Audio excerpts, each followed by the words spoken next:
بسم اللہ الرحمن الرحیم۔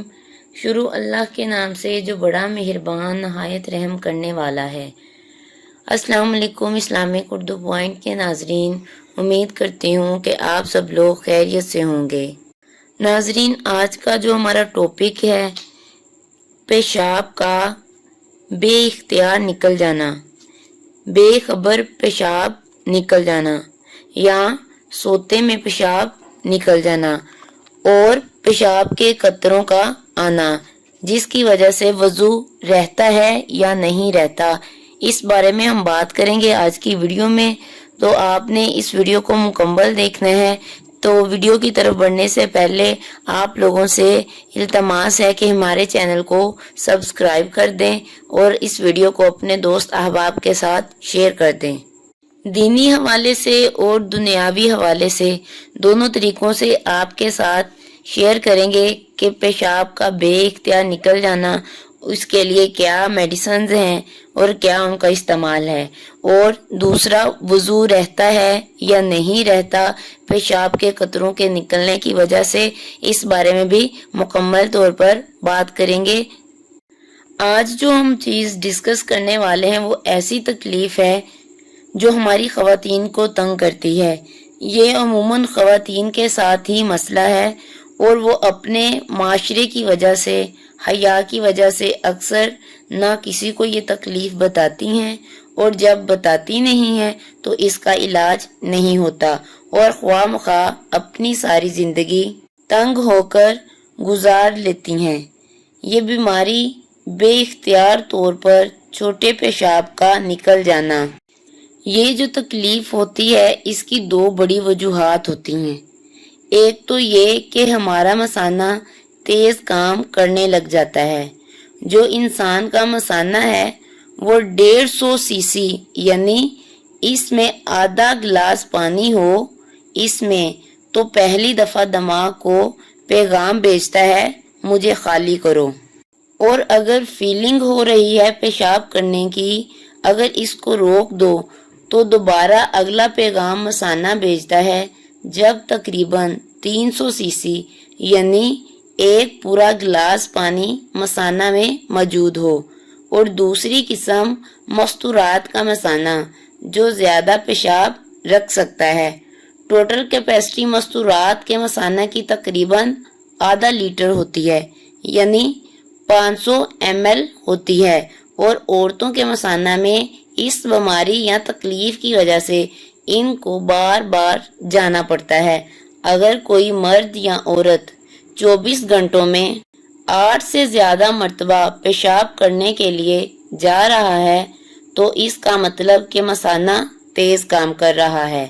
اگر اس بیماری کی تشخیص ہو جائے تو اس کا میڈیسن سے علاج ہو سکتا ہے۔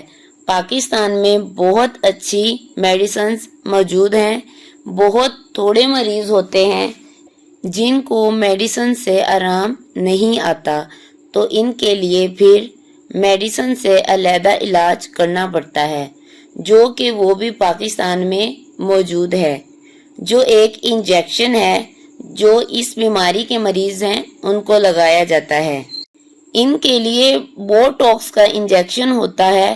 یہ بوٹوکس وہی چیز ہے جو چہرے کی جھریاں ختم کرنے کے لیے پلاسٹک سرجن استعمال کرتے ہیں، اور یہ اگر مثانے میں لگا دیا جائے تو یہ مثانہ کو سن کر دیتا ہے، چند مہینوں کے لیے، کئی دفعہ ساری عمر کے لیے۔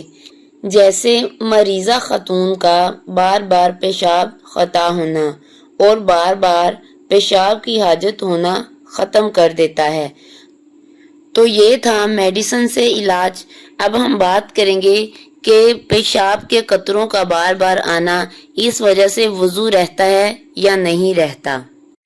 بہت سارے لوگ پیشاب کے قطروں کی وجہ سے، مثانے کی بیماریوں کی وجہ سے، وضو کے نہ ٹھہرنے کی وجہ سے نمازیں چھوڑ دیتے ہیں، پڑھتے ہی نہیں ہیں کہ کیا فائدہ، کپڑے ہی ناپاک ہو جاتے ہیں، وضو ہی نہیں کھڑا ہوتا۔ حضور پاک صلی اللہ علیہ وآلہ وسلم سے پوچھا گیا کہ ایک حرام ہے ایک حلال ہے، تو تیسری چیز ہے مشتبہات، تو کیا کریں؟ آپ صلی اللہ علیہ وسلم نے فرمایا اس کو چھوڑ دو، جو شک والی چیز ہے اس کو چھوڑ دو، مگر وضو میں اگر شک ہو تو وہ کفایت کرے گا تمہارے اوپر۔ اگر وضو میں شک ہے تو تم نماز پڑھ لو، اس کی وجہ یہ وسوسہ ڈالتا ہے، یہ قطرہ بتائے گا کہ تیرا قطرہ نکل گیا ہے، جیسے نارمل ہیں بالکل۔ آپ نے وضو کیا، جیسے ہی وضو کیا ایک دم آپ کے پیٹ میں ہوا شروع ہو جاتی ہے۔ اس معذوری کے اندر آپ وضو کریں اور نماز پڑھیں، انشاءاللہ اللہ تعالی شفا دے گا۔ وضو کر کے ایک چلو پانی لے کر اپنی آستین کے آگے چھینٹا مار دیں، چاہے وہ کوئی عورت ہے یا مرد ہے۔ انشاءاللہ ان وسوسات کی بیماری کا علاج، یہ رہنمائی اللہ تعالیٰ کی طرف سے ہے کہ آپ چھینٹا مار لیں۔ چھینٹے سے یہ فائدہ ہوگا کہ وہ جو وسوسہ آپ کو آ رہا ہے وہ ختم ہو جائے گا۔ اگر ویڈیو آپ کو اچھی لگی ہو تو میرے چینل کو سبسکرائب کریں، لائک کریں اور دوست احباب کے ساتھ شیئر کریں۔ اللہ حافظ۔